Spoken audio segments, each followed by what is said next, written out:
All right, everybody, I just want to go through some of the vocabulary here in lesson number 1, right? So if you haven't been able to find this yet, it's on the second or third page of lesson 1. Just take a look for the chart here. It'll just make going through and doing the actual mathematics of the lesson a little bit easier. So let's take a look at the first definition here. So the first definition is a point. So in geometry, a point is a location, and we always name it with a capital letter. So pretty straightforward. To make a point, we're just going to make a dot. And we can name it like point A. So we would call this point A. A line is one-dimensional, and it goes on forever in both directions. What it means by one-dimensional is it is just going to be a straight line. So it's going to go from one point to another, but keep going beyond those 2 points. It's not going to create a space. It's not going to create a flat surface for you to like draw on or something like that. It's not going to create a three-dimensional surface where you can like stand on it or in it. It is literally just the thinnest possible line you could ever think of. So if I had a point like point A and a second point like point B, and I was to draw a line that went through point A and point B but continued on, the arrows show that it continues on forever, I'm creating what we call line AB. To draw that, we would say AB, right? Whereas, what are 2 points that make this line? A and B are on there. And then we just draw a line with arrows on top of it. The symbols are really important, okay? A segment. A segment is a measurable part of a line that consists of 2 endpoints and all the points in between them. So a segment is where I have a point, like point C, and a second point someplace else, like point D. Notice this line does not have arrows, meaning it's not a line anymore. It's called a segment. Okay, I know I'm drawing a line, but in geometry, we call a line something that goes on forever. This does not go on forever, so this is what we call a line segment. So we would say this is line segment CD. We would use the endpoints C and D, and we'd be able to just put a little line segment on top of it. The symbol above the 2 letters kind of signifies what we have. Do we have a line or do we have a line segment? A ray has one endpoint, so it's going to start with a point like point X, and it's going to go to a second point like point Y, but it's going to extend beyond that one point. So it's kind of like a direction, right? We're going through Y forever, right? Or if I had it backwards, we could say it goes through X and then on forever. So it's continuing on in one direction. So a big thing here is it's one direction, not the bend, but we're talking about geometry here. So if we say X, Y, the symbol here is important. The arrow needs to point towards the point that is going to go on forever. So notice my line or my ray goes from X through Y. So I want to make my ray look like it's going from X through Y. Vice versa, if we were to change what this looked like, and I was to make it so that it started at Y and went through X, what do you think we would change about this? We would make it so that it went from Y to X. That's all we're doing here with the symbols. Right? The symbols are important because we want to be able to say we know what that symbol means if it's in a problem. Geometry is all about symbols. Collinear are points that are all on the same line. So when we see this word collinear, we're thinking multiple points and they're all on the same line. So if I was to draw a line, I can put A, B, C, and then I'll toss point D over here.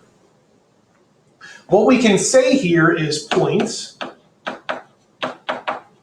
A, B, and C are collinear. I just made a weird little symbol there. Let's take a look. So collinear, C-O-L-L-I-N-E-A-R. Collinear. A plane is a 2-dimensional surface. Think surface. right? right? Planes are things that you see in your everyday life. The floor that you're standing on is a plane. It's a flat surface, right? It's a two-dimensional object. Also think of planes of something that you could write on. The piece of paper you're currently writing on is a two-dimensional surface. It is a flat surface. It's a plane. It goes on forever in all directions. When we draw a plane, we make it look like a, I don't know, like a rhombus or a parallelogram. And we usually name it with an uppercase letter, like plane P. I can put points on a plane, I could put lines on a plane, I could draw shapes like a triangle on a plane, and we would just call this plane P. Coplanar are points that are on the same plane. So I've already drawn a plane for you, plane P. If I was to take a couple points, like point A and point B, we could even say point C. We can say points A, B, and C are coplanar.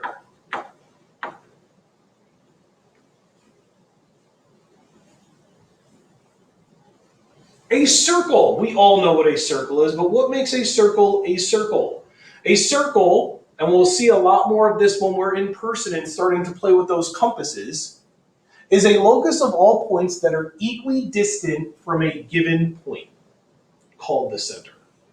This vocabulary word is going to be consistently coming up throughout this entire school year. So let's define it real quick. Equidistant, right, is an equal distance between points. If you understand what equidistant is, you understood the opening exercise. If you did it in class, or if you haven't done it yet, you will understand the opening exercise.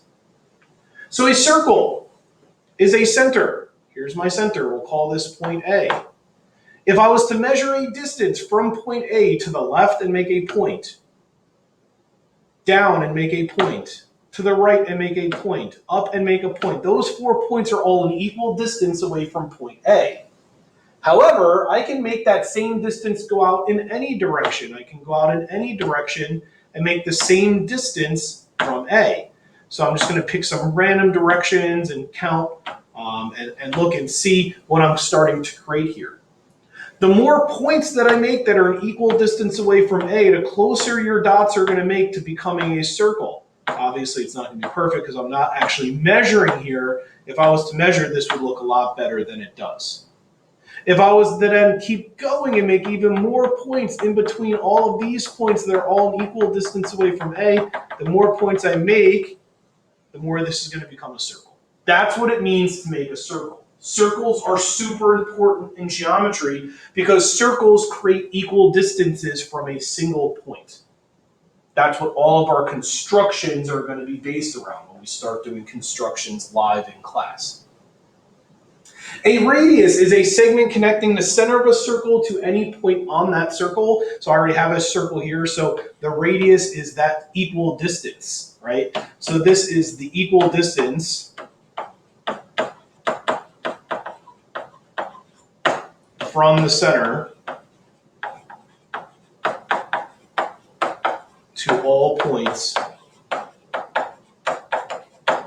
on the circle. That's the distance that I used to make all these little tiny points as I went around and did this on our little circle that we created above. And that's it. We'll finish lesson 1 in class, or we would have already done lesson 1 in class depending on which cohort you're in. And hopefully this video helped you get through some of the vocabulary. If you have questions, please ask me, and hopefully I see you soon.